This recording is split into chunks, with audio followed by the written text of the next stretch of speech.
CEO of the American Gaming Association, Bill Miller.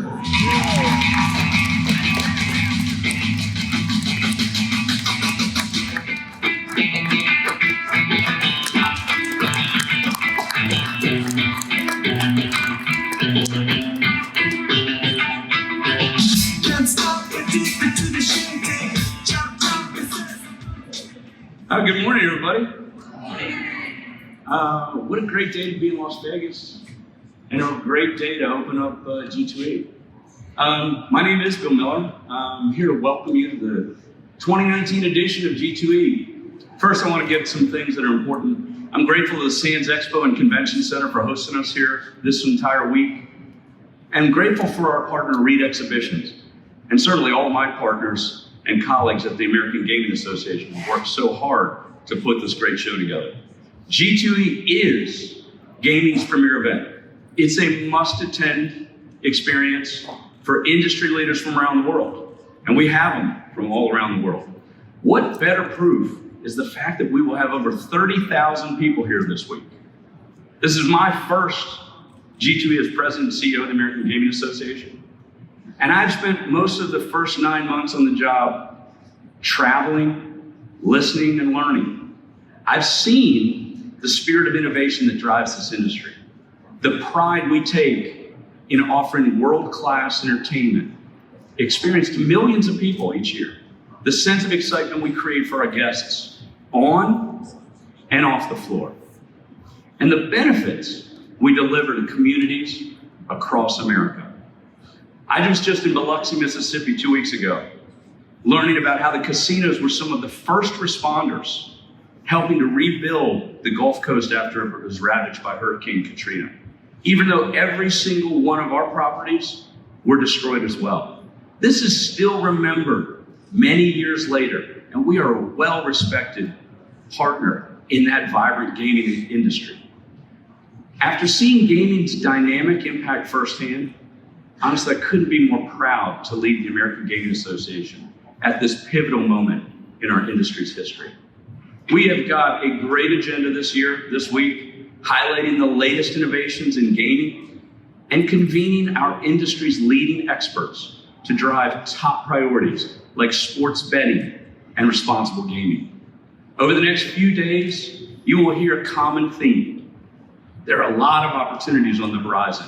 We've got strong momentum. And working together, we can build an even brighter future for gaming. The state of the gaming industry has never been stronger. It's never been more popular with the general public. And it's never offered more exciting technology and entertainment offerings. 2018 was a record year for gaming, generating more than $75 billion in revenue at commercial and tribal casinos. 22 of 24 commercial gaming states saw revenue increases, 12 of which were new records. We also set record by generating more than $9 billion in commercial gaming tax revenue, highlighting the active role we play in funding critical public services in communities all across America. Gaming is a major economic engine, contributing $261 billion in total impact and supporting nearly 2 million American workers. To put that in perspective, the American gaming industry provides more jobs than the entire US airline industry. And I'm sure for all of you who got here, you all agree we do a better job. And as we continue to add new innovative offerings like sports betting, we're going to keep growing. As everyone here knows, this is the first year for legal sports betting, following the Supreme Court's decision validating PASPA. Today, sports betting is legal in 19 jurisdictions across the country, including markets like Tennessee, Arkansas, New Hampshire, and even the nation's capital, Washington, D.C., all of which had previously been closed to casino games in the past. This year alone, 7 million Americans plan to visit a sports book to bet on an NFL game, a 20% increase over last year. Tens of millions more will join betting pools, swears contests, or place bets online. Since the federal ban on sports betting ended, Americans have legally wagered more than $11 billion in sports. And this is only the beginning. A recent Morgan Stanley report predicts Americans will place more than $216 billion in legal sports wagers by 2025. But the financial numbers only tell part of the story. This industry has a celebrated and colorful past. And look, you can go right down to the street to the mob museum and see parts of it. But the one that is depicted in movies and TV shows, that is not the modern gaming industry. And truly, the more the American public see us, the more they respect us in their communities. In part because of our expansion into new states and new markets. Gaming's popularity has never been higher, and Americans' perception of our industry has never been more positive. Nearly 90% of Americans see gaming as a mainstream entertainment option. 23 million more American adults went to a casino last year than the year before. And nearly half of all American adults say they plan to go and visit one in the year ahead. But why is gaming rising at a time when so many other industries are struggling to win public trust and public favorability? First is our impact on communities is powerful. The more communities get to know us, the deeper and broader our support comes. When gaming arrives, people immediately notice the stereotypes they may have heard don't match reality. Gaming makes communities better places to live and work. We employ people's friends, their neighbors, their family members, and we offer great careers and opportunities for people to move up into the middle class and have careers. We strengthen small business. This spring I was in Washington, Pennsylvania, a town just like a lot of others in our country's Rust Belt that have seen tough times. I talked to the fire chief there, who said he was able to buy 2 new fire trucks to better serve his town's residents. A florist whose company had not only survived, but is thriving because 70% of her business comes from the casino. And the local Chamber of Commerce president, who lauded the impact the Meadows Casino had had on businesses across the region. That's something we should be proud of. One of the best parts of this job is going out and hearing these stories and then amplifying them to those in our nation's capital and elsewhere who may have an outdated understanding of our industry. We are community leaders, contributing both financial and human resources to local nonprofits, building meaningful partnerships in the communities. Every year, our employees dedicate more than 400,000 hours volunteering to serve in their communities. Our dedication to improving communities is one of the things that powers our success today, and it will in the future. The second piece, we've earned credibility. We've earned that credibility through our commitment to responsibility.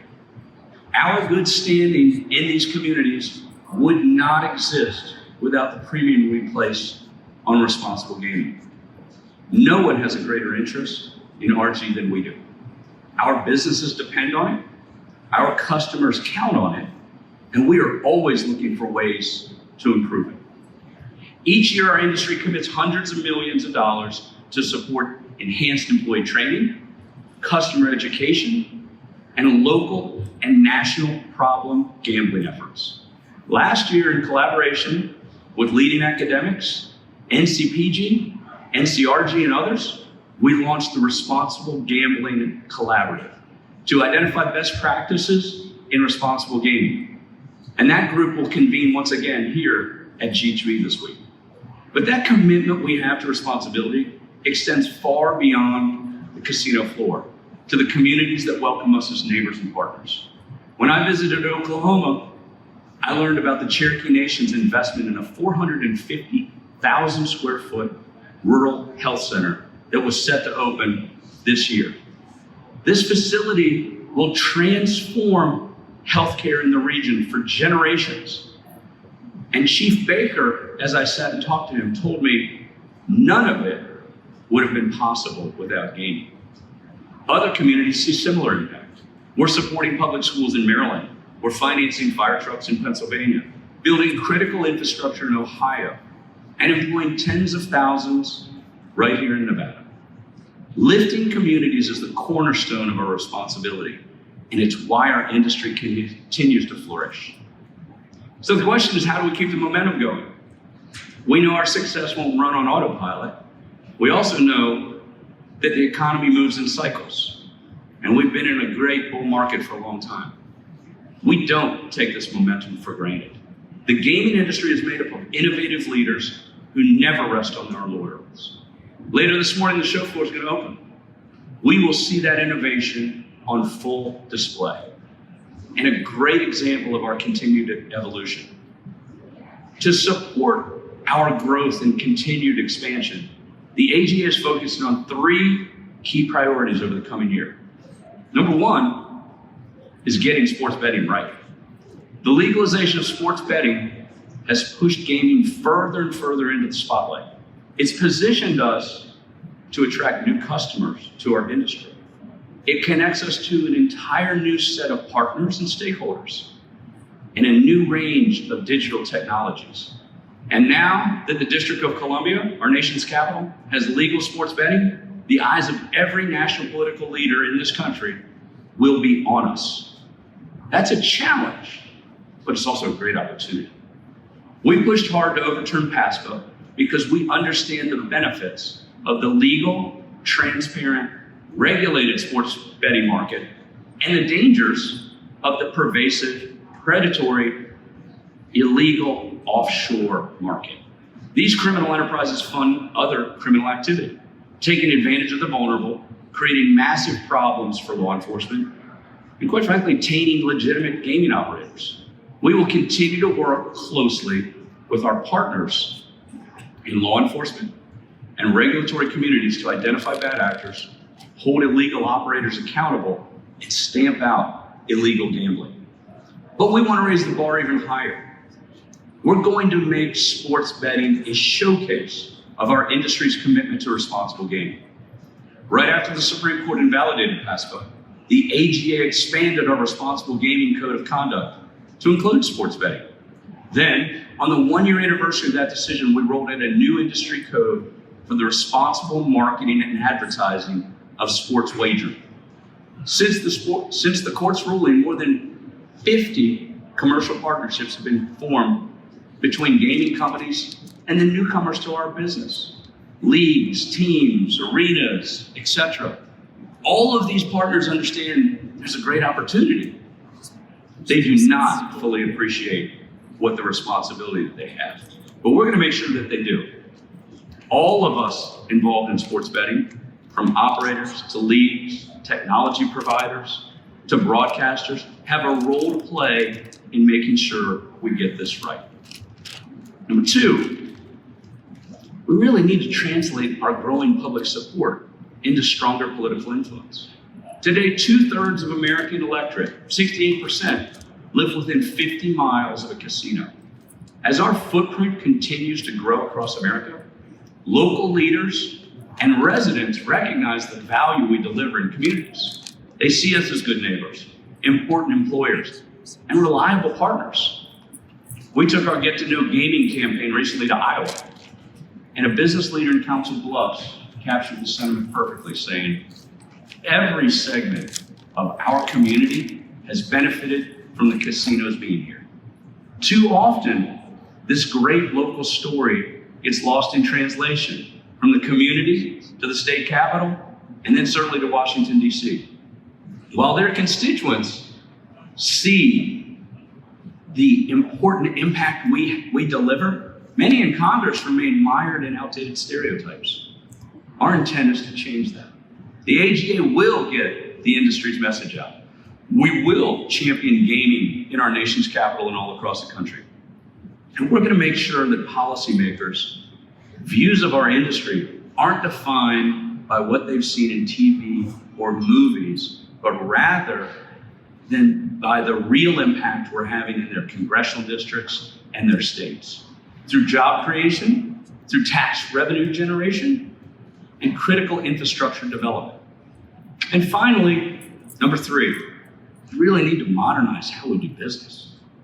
Even as gaming's popularity grows and the public support rises, we're still forced to operate in a financial environment that hasn't changed in decades. We are the embodiment of the 21st century hospitality industry with cutting-edge technology and world-class entertainments. We have millions of customers and billions in revenue. So why is the casino floor one of the last cash-only businesses on earth? Right down there with garage sales and flea markets. Every one of you came here somehow. If you took Uber, it was digital. You stayed in the hotel, you put down a card. You went to a restaurant last night or bought something at any one of the stores that we have, it was a digital transaction. Our customers are used to this. They will demand it of us. They should have the same seamless experience on the casino floor as they have in every other part of their life.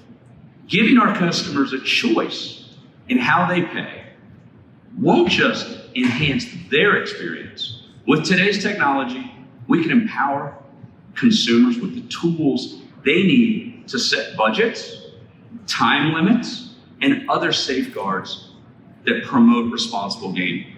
We can give law enforcement and regulators new tools to more easily identify customer backgrounds, the source of money being gambled, and early warning signs of potential criminal activity. Cashless payments, the choice of them, create a digital record that can track money movements far more easily and accurately than cash. And working with regulators, digital transactions can improve the robust anti-money laundering activities already underway at casinos all throughout America. Giving consumers a choice in how they pay to enjoy gaming can be a win for them, a win for regulators, a win for law enforcement, a win for gaming operators and suppliers alike. And the AGA is committed to help drive that process. Bottom line here is, I said I'm 9 months into this job. I am a believer in this industry.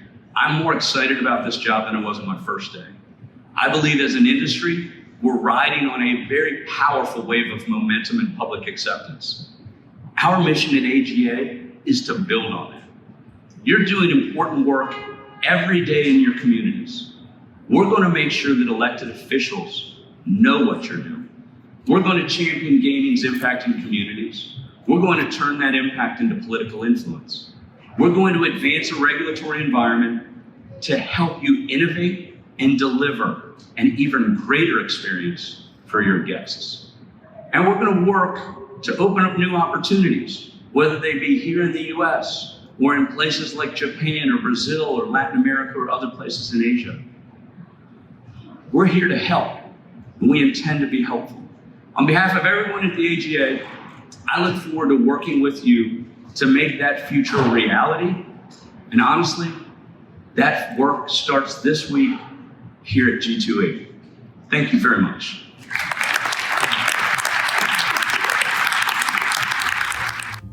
Chris Christie, the former governor of New Jersey, then gave a very interesting speech about how he got the Supreme Court to let states allow gambling on sports, like football and things like that. Before that, the only place that you could do those types of bets was in Nevada. So, to hear that speech, please click the link at the end of this video. Thank you for watching. Please subscribe so you won't miss a video, and visit our website to learn more about slots and casinos. If you like this video, please give it a like, and we'll also answer your questions and comments.